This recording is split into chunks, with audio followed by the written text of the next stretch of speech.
Então, gente, primeiro é um prazer estar aqui com vocês. Gosto muito de estar próximo, de acompanhar os processos. Sei que tem muita gente nova, né, da última vez que a gente fez esse treinamento. Então, faz muito tempo. Tem algumas coisas que a gente precisa relembrar, tem algumas coisas que a gente pode colocar em prática que vai ajudar vocês no dia a dia. E o intuito aqui desse treinamento é que seja um bate-papo, que a gente consiga conversar sobre o que acontece realmente no dia a dia de vocês e que venha para somar, né? Para trazer coisas boas, para a gente poder eliminar os problemas e cada vez entregar um melhor resultado para o paciente. Então, vocês podem ficar à vontade, se vocês quiserem interromper, fazer perguntas. É bem dinâmico, tá bom? Eu vou falar um pouquinho sobre o laboratório e a enfermagem, a fase pré-analítica do laboratório, quais são as variáveis pré-analíticas, o que pode acontecer para atrapalhar esse processo, o procedimento e os tubos de coleta. Primeiro é o quê? A gente precisa, eu até coloquei esse bonequinho com os pezinhos amarrados, porque a gente precisa da parceria de vocês.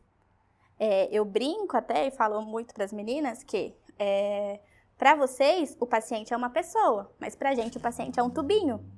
E se vocês não entregam esse tubinho pra gente, a gente não tem o que fazer. Eu posso ter os melhores funcionários, os melhores equipamentos, mas se falha esse processo de coleta, eu não consigo entregar um resultado bom. Então, a gente precisa ter essa parceria. O que acontece? Para eu conseguir entregar um exame correto, eu preciso de uma coleta adequada. Se troca, se faz procedimento que não pode, se colhe de veia que não pode, tudo isso atrapalha. Então, eu só consigo entregar o meu exame correto se vocês me entregarem essa coleta adequada. Por isso que a gente precisa estudar sempre sobre isso. E um dado importante é que 70% dos erros que acontecem em laboratório acontecem na fase pré-analítica. Isso não é um dado nosso, isso é um dado do Brasil inteiro. Então, 70% dos erros que acontecem na fase de coleta, que vocês vão ver que é essa fase pré-analítica. Então, olha como é importante a gente estudar sempre sobre isso. Aqui eu trouxe para mostrar para vocês os nossos indicadores. Não sei se vocês têm conhecimento, mas todo mês eu fecho os indicadores do laboratório. E eu tenho um indicador só de nova coleta. Então, aqui a gente avalia se vocês não coletaram o tubo roxo, não coletaram o tubo azul, se teve volume suficiente, se não fizeram a identificação da amostra, se hemolizou. Então, eu faço esse quantitativo e transformo em dados gráficos para a gente poder acompanhar o procedimento de vocês. A gente aceita até 5%. Então, 5% das coletas a gente aceita essa recoleta e não precisa desse treinamento, desse trabalho específico. Porém, durante todo esse ano, vocês estão todos no verdinho. Então, não passou de 5%. Mas o que chama muita atenção é que isso vem subindo. Então, assim, se vocês olharem, não sei se vocês vão conseguir enxergar, mas em abril a gente tinha 2% de nova coleta. Excelente, é um número excelente, para uma unidade muito bom. Mas agora a gente já está atingindo os 4%. Então, tá bem, tá dentro, mas já está chegando no limite. É a hora que a gente precisa trabalhar e verificar. Por isso que é tão importante, sabe aquela folha que o pessoal entrega para vocês quando vai pedir nova coleta? Ela tem um motivo. Então, é sempre bom vocês acompanharem esse motivo. Poxa, hemolizou, esqueceu o tubo tal. Então, o que eu preciso fazer para que isso não aconteça? Então, assim, a gente consegue melhorar esse processo também. Então, o que é essa fase pré-analítica do laboratório? Ela engloba desde a solicitação do exame, que é feito pelo médico. Então, lá já começa o laboratório, tá? Assim, a fase pré-analítica. Então, o médico faz o exame, pede, faz a solicitação, entrega para vocês. Então, o procedimento de coleta em si, o acondicionamento dessa amostra, tem locais que não tem laboratório na unidade, então precisa acondicionar essa amostra, transportar. E aí, o laboratório em si só faz o cadastro. Então, essa é a parte pré-analítica. Então, a gente precisa envolver todos esses processos para poder garantir um bom resultado. E vocês são 80% desse processo, com certeza. Então, assim, o que existe de variável que pode modificar esses resultados? O que é importante para a gente saber? O sexo do paciente. Hoje em dia é muito comum da pessoa ser homem e é identificado como mulher, né? Então tem isso tudo. Mas pra gente é importante saber biologicamente esse paciente. Não importa o que ele quer ser chamado, se é homem, se é mulher. Mas biologicamente interfere nos resultados, porque o valor de referência é diferente. Então é importante para a gente saber que fulano é homem e fulano é mulher. Porque atrapalha, e às vezes a gente fica quebrando a cabeça lá com o resultado alterado, e às vezes é só o sexo do paciente que está errado. Então isso é importante pra gente. A idade, vocês sabem que é diferente, o valor de referência para criança, para adulto, para idoso.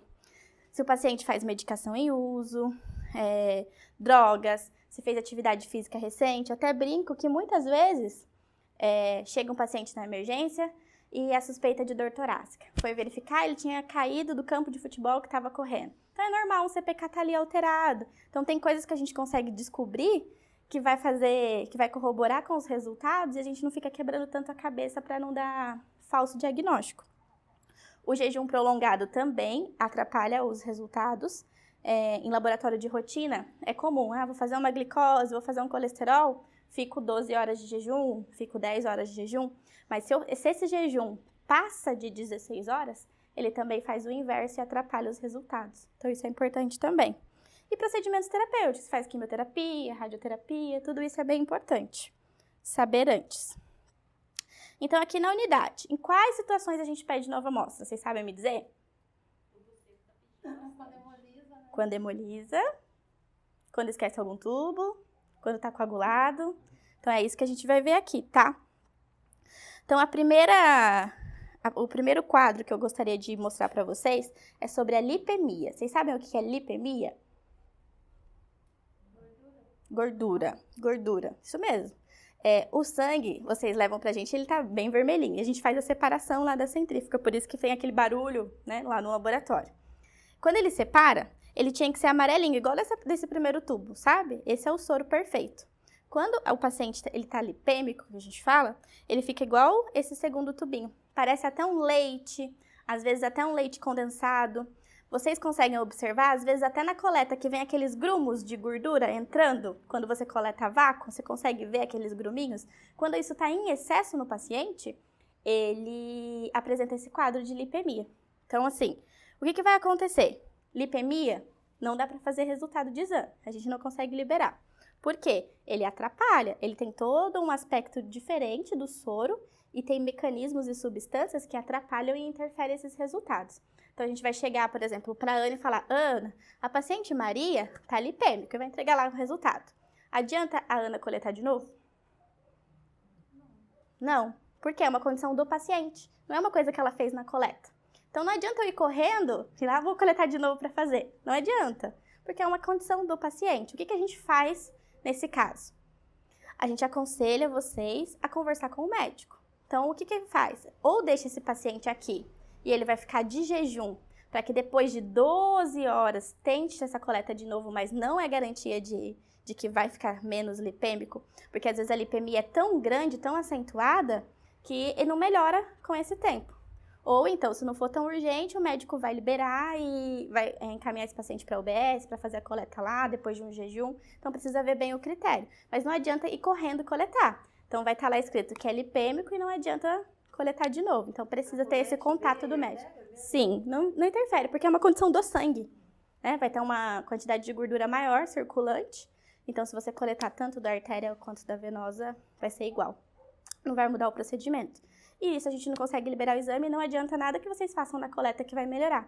Então, ou deixa o paciente aqui em jejum para fazer. Se for urgente, encaminha ele para outra unidade de saúde. Ou, se não for tão urgente assim, repetir os exames na própria UBS com o acompanhamento do médico de lá, né?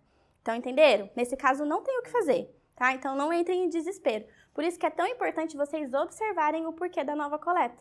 Porque nem sempre essa informação é clara para todo mundo. E a pessoa já vai coletar de novo. E a gente vai falar assim, mas não vai dar de novo. Então, fura o paciente à toa. O que mais acontece? A famosa hemólise. Alguém sabe me dizer o que é a hemólise? Quebra das hemácias, muito bem. Então, a hemácia, ela é igual essa foto aí, ela é bem redondinha, tá vendo? E tem no meio ela é côncava, ela é desse jeito. Quando acontece a quebra dela, ela perde essa membrana. Então, ela extravasa, igual da foto, ela sai dessa membrana. E esse sair da membrana é o que causa a hemólise. Então, o ideal é esse primeiro tubinho, bem amarelinho, bonitinho, E aí, na segundo, terceiro e quarto tubo, a gente classifica a hemólise. É aquela famosa hemólise, 1 cruz, 2 cruzes, 3 cruzes. Quando está hemolizado, a maioria dos exames não é possível realizar. Porque a hemácia, ela tá ali, bonitinha, redondinha, dentro circulante. Então, eu tô analisando ela. A hora que eu vou centrifugar, ela fica na parte de baixo. Então, ela vai para baixo. O que acontece? Quando ela tá extravasa, ela vai para a parte de cima, vai para a parte do soro. Então, eu não consigo analisar aquela amostra, porque ela vai estar contaminada de hemácias, entendeu? Então, isso torna impossível a realização do exame. E o que causa a hemólise? Deixar claro isso para vocês. É alguma coisa que aconteceu na coleta. Pode ter certeza, né? Então, eu vou falar um pouquinho para vocês. O que acontece? Às vezes, vocês foram coletar e deixou álcool presente ali. Então, sabe, tem gente que gosta de lavar o braço do paciente mesmo com álcool e vai lá e pega a agulha. O contato do sangue com o álcool hemoliza as hemácias. Então, isso tem que tomar muito cuidado. Excesso de manipulação e pressão na área. Antigamente, era muito comum coletar exame, fazer outra coisa, e o pessoal dá aquelas famosas batidinhas no braço. Então, você pensa, as hemácias estão ali, bonitinhas, correndo lá. E aí, eu vou lá e bato nelas. O que elas vão fazer? Bater uma na outra. E eu vou justamente pegar aquele sangue que eu bati. Então, ela vai estar hemolizada com certeza. Deixar o garrote muito tempo prolongado. É o mesmo mecanismo. Eu tô ali, garroteei para ver a veia. Verifiquei a veia, eu deixei ali elas pressionadas. Então, elas estão se batendo ali. Se eu deixar por muito tempo, elas não vão ter mais passagem. Vão começar uma a bater na outra. Então, isso também vai causar hemólise. Puxar o sangue muito rápido para dentro da seringa. Então, vocês pensam, a hemácia tá vindo num fluxo. De repente, eu faço vup e puxo ela com tudo. Ela vai se bater também e vai perder essa hemácia, essa membrana. Aplicar pressão negativa na seringa. O que é essa pressão? É esse vai e volta da coleta, que eu fico pegando a seringa e faço puxo mais um pouquinho, volto. Isso também causa hemólise. Colocar o sangue, pode ser bobeira, mas acontece muito. Colocar o sangue dentro do tubo da coleta sem tirar a agulha. Tem gente que coleta por seringa, pega, né, a agulha e faz vupt dentro do tubo. Não pode. Tem que tirar a agulha e fazer na parede do tubo. Coletar em região que já tá roxinho, não pode, porque você vai pegar justamente as hemácias que estão ali paradas. Tempo de armazenamento. Se eu deixar essa amostra muito tempo parada, ela também vai hemolizar, depois que ela tá no tubo. Mas o que é esse muito tempo parado? É acima de 12 horas parado. Então, às vezes, vocês falam assim, nossa, essa amostra alguém esqueceu lá, dá pra fazer? Dá pra fazer. Não dá pra fazer se ficou muito tempo parado, mas tenho certeza que em 12 horas o paciente ia reclamar na cabeça de vocês que não recebeu essa amostra. Então, e contato direto no sangue. Quem faz o transporte de amostra, às vezes precisa colocar em caixinhas e colocar gelo seco, essas coisas. Se você colocar o sangue direto lá no gelo seco, ele também vai hemolizar, porque ele tá numa temperatura diferente do que a do corpo, né? E a gente também pede nova amostra por material insuficiente. Ou seja, o médico pede todos os exames que a gente pode fazer, possível e impossível, e vem um mini tubo. Não dá? Então, tem que prestar atenção também. O que acontece muito? Urina, né? A urina é muito importante ter 10 ml. Nossa, mas o pessoal do laboratório é muito chato. Eu tô lá apresentando 8 ml, 7 ml e não consigo. Por quê? O valor de referência do laudo, ele é padronizado para 10 ml. Então, tudo que sai lá de referência, ele tá lá 10 ml. Então, é baseado nisso. Se eu aceito uma amostra com um volume inferior a isso, eu tenho que fazer um cálculo fictício para poder corrigir essa amostra. Então, ou seja, recebi lá 4 ml de uma criança que escapou o coletor e só consegui pegar o 4 ml. Então, de 4 ml que eu estou analisando, eu vou ter que fazer um cálculo para 10. Então, 6 ml vão ser fictícios. Então, olha a chance de eu ter pego uma urina que ficou ali no canal parado, que vai ter uma quantidade maior de leucócito, de bactéria, e multiplicar isso. Então, a chance de eu falar que ela tem uma infecção é muito maior. Então, de eu liberar esse laudo errado é muito maior. Então, a gente padroniza para 10 ml e é chato com esses 10 ml. Por quê? É a gente que libera esse resultado. E a partir do momento que eu faço um cálculo daquilo que eu não estou vendo, eu estou garantindo que esse paciente tem essa condição. Então, às vezes, é melhor deixar essa criança um pouquinho mais, né? Fazer uma coleta de novo, talvez até tentar por sonda, do que liberar um resultado errado e ela sair aqui com um diagnóstico diferente e não condizer com a clínica, né? Então, isso é muito importante. E a gente também pede nova amostra por material coagulado. Às vezes o coágulo não aparece, que são mini coágulozinhos, e às vezes é bem visível, conforme a foto aí. O que acontece muito? Hoje em dia, os anticoagulantes, eles são na parede dos tubos, né? Não é mais líquido como era antigamente, que ficava lá no fundo. Então, ele fica em toda a parede. E o que acontece? O povo só homogeneiza e coloca lá. Então, às vezes, fica esse anticoagulante na parede, não observa que tem lá ainda. Então, é importante olhar para o tubo, verificar se está homogeneizado certinho, se todo o anticoagulante foi dissolvido na amostra, para que não aconteça a presença desses coágulos.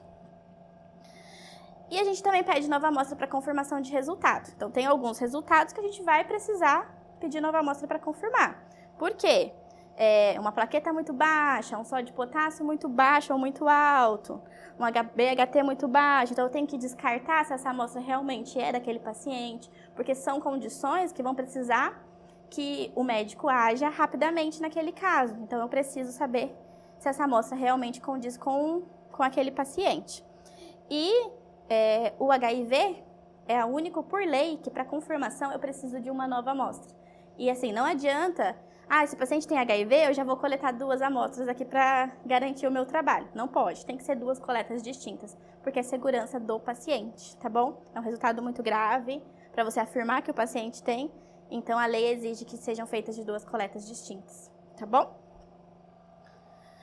E a gente também pede nova amostra quando o material está sem identificação. E aí não tem choro nem vela. A gente vai pegar o material e vai jogar fora. Por mais que vocês falem que eu garanto que é da Maria Conceição, mas eu escrevi Maria Joaquina.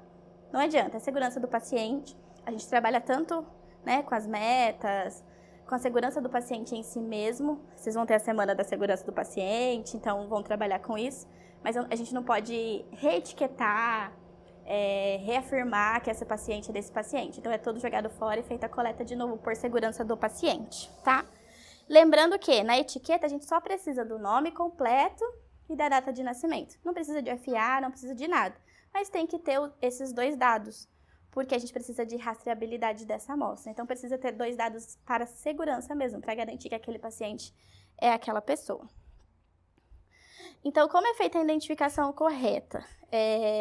O material ele deve ser colhido e identificado na frente do paciente, de preferência que ele cheque os dados, verifique se realmente é tudo dele, que tudo está preenchido. É importante anotar o nome e o horário de quem coletou, porque eu vinculo na hora do cadastro ao Corém de vocês. Então, por isso que é importante, a vigilância nos exige, né, para que vincule essa coleta, porque se precisar rastrear, eu vou saber, foi a Ana que coletou, foi a Isa que coletou, e assim por diante. Anotar informações importantes no próprio pedido médico, isso ajuda muita gente. Por exemplo, o paciente está menstruada, coloca lá, paciente está menstruada, então receber a urina eu vou saber que tem um pouquinho mais de sangue, faz uso de antibiótico, faz alguma terapia, esse paciente, a suspeita é de infarto, mas ele fez uma atividade física recente. Então, essas informações que vocês conseguem ajudar a gente, é muito legal, né? Não precisa, lógico, evoluir o paciente na ficha do exame, mas colocar breves informações ajudam bastante. A queixa principal, e principalmente quando a coleta for prejudicada. É legal vocês falarem, porque assim, olha, foi muito difícil, esse paciente não retornou, pode ter acontecido alguma coisa, porque aí a gente consegue auxiliar e ver se, poxa, esse resultado aqui, será que é do paciente? Será que não foi da coleta? Será que é melhor a gente tentar outra forma? Então, a gente consegue essa parceria e caminhar junto para o melhor para o paciente, com certeza. Então, como eu disse para vocês, no pedido, vocês podem carimbar, tem gente que não tem carimbo, mas escreve o número do Corém e assina e coloca a hora que coletou. Essa hora não é a hora que vocês chamaram o paciente para atender, mas a hora da coleta, porque assim a gente consegue rastrear e dar uma ajuda para vocês nisso também. No caderno, é importante anotar o nome completo, a data de nascimento e o que vocês estão deixando. Não precisa escrever lá a lista que vocês Tem gente que coloca hemograma, ureia, creatinina, sódio, potássio. Não precisa, eu tô deixando um tubo amarelo, um tubo roxo e uma urina. A urina tá faltante, eu não registro, eu deixo lá, né? Eu só vou registrar na hora que ela chegar mesmo. Porque isso a gente consegue dar uma segurança para vocês. Olha, realmente a Ira entregou aquela amostra no laboratório. Porque a amostra fica no corredor, lá tem paciente. E se o paciente passa lá e pega? Quem vai me garantir, né? Então a gente precisa ter essa rastreabilidade. Vai que aconteceu alguma coisa com aquela amostra. E a Ira tá falando, eu tenho certeza que eu entreguei. Então esse caderno é de segurança de vocês. É muito importante vocês registrarem que estão deixando a amostra lá. Porque assim a gente evita problemas. Então, o procedimento de coleta em si, eu não posso coletar de membro que esteja recebendo alguma medicação. Então, é muito comum, principalmente os estagiários, coletarem do mesmo membro que está lá. Então, o paciente está lá recebendo 1 litro de soro. E aí eu vou lá e coleto daquele membro. Vai estar diluído, com certeza. E isso é muito grave. Eu já vi gente ser encaminhado para transfusão de sangue e o erro era na hora que foi coletado do membro que tinha acesso do paciente. Então, isso é muito importante, é muito grave. Não pode coletar em local com cicatrizes de queimadura. O membro superior próximo, onde foi realizada uma mastectomia, também não pode. Áreas com hematomas, como a gente viu que já está lá roxinho, então não pode de jeito nenhum. E veias que já sofreram trombose. Então, são áreas que a gente não pode coletar de jeito nenhum. Nas unidades, a gente tenta padronizar os tubos. Então, a gente tentou trabalhar com o menor número possível de ml dos tubos, para que assim a coleta seja mais fácil para vocês manusear. Então, a gente trabalha com EDTA de 2 ml, o citrato de 1,8 e o tubo gel de 3,5. E também tem os tubos pediátricos para alguns tipos de coleta. O importante é o quê? O tubo pediátrico, ele não é só para criança, tá, gente? Vocês podem utilizar ele a favor de vocês. Eu tenho um idoso com uma veia super difícil. Eu vou coletar no tubo normal ou eu vou coletar no tubo pequeno? Vou coletar no tubo pequeno, porque assim eu consigo garantir que aquela amostra vai ter um volume suficiente, com um tanto de anticoagulante correto. O que não pode é utilizar o mini tubo para tudo, porque ele é um tubo muito chato de trabalhar. Então, eu preciso ter uma certa experiência com ele e eu preciso saber utilizar ele, que ele pode me ajudar muito, mas em certas situações. Se eu utilizo para todas as coletas, eu vou estar aumentando, porque a chance de hemólise dele é muito maior. Ele não é a vácuo, então eu vou colocar a quantidade que eu vejo ali a olho nu. Ele é difícil de manipular. Muitas vezes, quando a gente abre, o próprio anticoagulante já sai do tubo, a gente não consegue colocar de novo. Então, ele é chato, mas ele pode ajudar muito em alguns casos. Então, saibam utilizar eles para a condição adequada. A mesma coisa eu digo, é uma criança de 3 anos, mas poxa, tem uma super veia, é ótimo. Por que eu vou coletar no tubo pediátrico e arriscar uma nova coleta dessa criança? Já pega o tubo grande. Então, a gente tem que olhar também para aquilo que a gente está fazendo. E quando a gente coleta a vácuo, tem uma ordem correta dos tubos, porque o anticoagulante pode atrapalhar esse fluxo. Então, é sempre o azul, o amarelo ou o vermelho, depende do que está disponível, mas é a mesma coisa. O roxo e, por último, o cinza. Aqui a gente não trabalha com cinza, mas sempre nessa ordem se a gente for coletar. Por quê? O anticoagulante que está num tubo, eu vou lá, coloco o outro, pode atrapalhar nessa cascata. Nossa, Jéssica, me atrapalhei aqui e coletei o roxo primeiro. Eu posso coletar um tubo amarelo de descarte, só que lembra que depois eu vou ter que descartar esse tubo e voltar para a sequência correta, tá? Importante falar muito sobre o tubo azul. O tubo azul é muito chato. Vocês podem ver que a gente pede nova coleta bastante dele. Por quê? Ele é o único tubo que eu preciso ter o volume adequado. Eu estou ali analisando a cascata de coagulação do paciente. Então, essa cascata, ela precisa de um volume certo para a proporção de anticoagulante que vem no tubo. Se eu coloco a menos ou coloco a mais, eu já não consigo um resultado correto. Então, ele é o único tubo que eu preciso, aquela marquinha preta que ele vem, eu preciso colocar certinho. Porque senão vai ter que pedir nova amostra, porque dá errado. Porque aí a proporção de anticoagulante está errada. Então, não é culpa nossa, mas é que realmente esse é o exame mais chato. Então, toda vez que tiver solicitação, é legal vocês darem uma prioridade para ele. Poxa, vou olhar esse tubo, vou fazer direitinho, vou olhar aqui para ver se realmente está certo, para não ter chance de erro. O hemograma é super tranquilo, só lembrar de homogeneizar, mas se ele vier um pouquinho a menos, um pouquinho a mais, não atrapalha em nada. Ele é bem tranquilo mesmo. A única coisa que acontece a gente pedir nova amostra porque tá coagulado, mas aí é por falta de homogeneização, tá bom? O lactato vocês não fazem aqui, mas é um tubo cinza que também não tem grandes problemas, não. E o amarelo ou o vermelho, a gente faz a maioria dos exames. Então, na dúvida, podem perguntar. Nos setores tem aquelas listas, né, de qual tubo que é para cada exame. Se precisar de ajuda, também pode bater lá no laboratório antes de coletar, para poder pedir.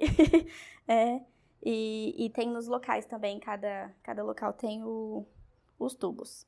E sempre lembrar que a maneira correta de homogeneizar é por inversão. Sempre assim, nada de chacoalhar, nada de fazer milkshake, nada disso. Muitas vezes a pessoa bate no laboratório, olha, esse tubo eu colhi, foi tão difícil. Eu falei, então para de chacoalhar, minha filha, né? Então é sempre por inversão. Quantas vezes? Eu falo que é de 8 a 14 vezes, mas o que eu falo? É olho. Eu fiz 14 vezes, eu não vou fazer mais uma vez, mas ainda tem anticoagulante lá? Não, olhem, vou fazer mais uma vez. Fazer isso aqui não interfere. Eu não posso chacoalhar realmente essa amostra, tá? E a urina, como eu falei pra vocês, que é muito importante o volume. Não é porque a gente é chato, mas é que realmente é padronizado para isso, então a gente precisa garantir um resultado fidedigno para o paciente. Então, esses 10 ml precisam ser respeitados. Nossa, Jéssica, o paciente foi coletado por sonda, só consegui tantos ml. A gente vai fazer? A gente vai fazer. Só que acontece, precisa da autorização e da ciência do médico. E são exceções. Não pode virar regra, o que acontece muito. Nossa, mas fulano aceitou. Não existe isso, aceitou porque precisou. O médico carimbou, tá ciente? É ciência dele. Então, às vezes acontece. O paciente ficou aqui o dia inteiro, tentou coletou por sonda, só retornou aquilo. Poxa, a chance de eu liberar um resultado que foi coletado por sonda, que é um material que já está mais dentro, né, que não é que fica lá no canal, que fica contaminado com leucócitos, com bactérias, de liberar um resultado correto é muito maior do que, por exemplo, um coletor que esparramou, né, de uma criança. Então, tem casos e casos. Essa é a lista que tem, né, nos locais, tem no laboratório também, se vocês precisarem. Então, recapitulando, para eu liberar um exame correto, eu preciso de uma coleta correta. O maior número de novas coletas que acontecem na unidade é por hemólise. Vocês entenderam que tudo que acontece na hemólise é na coleta? É difícil, então é alguma coisa que eu errei. Então, por exemplo, poxa, Jéssica, toda vez que eu coleto, pede nova amostra. Pede ajuda, gente. Não é feio pedir ajuda, tá? Olha, você pode observar, porque eu não sei o que eu tô errando. Será que eu tô perdendo em alguma coisa? A gente vai lá, a gente observa a coleta de vocês, a gente ajuda, dá um toque. Então, essa parceria é importante.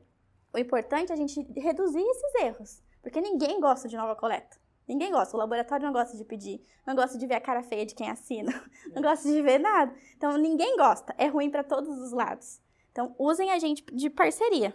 É importante sempre respeitar a ordem dos tubos, se for coletado a vácuo, porque interfere esse anticoagulante. E tudo isso para quê? Para evitar nova coleta. Por último, não menos importante, é o quê? Evitem comparações. Porque eu trabalho lá no Hospital X e lá eles aceitam assim. Porque eu trabalho lá no local e lá pode fazer assim.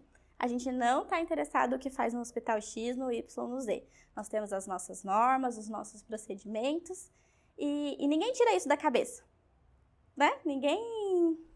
eu resolvi porque a partir de hoje eu só quero 12 ml de urina, eu não quero mais 10. Então, ninguém tira da cabeça. São estudos, é aquilo que envolve toda a segurança do paciente. Então, a gente exige isso para que a gente consiga liberar um resultado correto. É muito legal você ir no local, por exemplo, vocês, falar assim, nossa, você me ajudou a ficar melhor, você conseguiu fazer isso. Então, a gente precisa desse retorno, de fazer a diferença na vida das pessoas. E a gente só consegue fazer isso se a gente garantir esse serviço de excelência e qualidade. Certo? É isso, gente. Ficou alguma dúvida? Gostaram? Foi proveitoso? Pode perguntar, meu bem.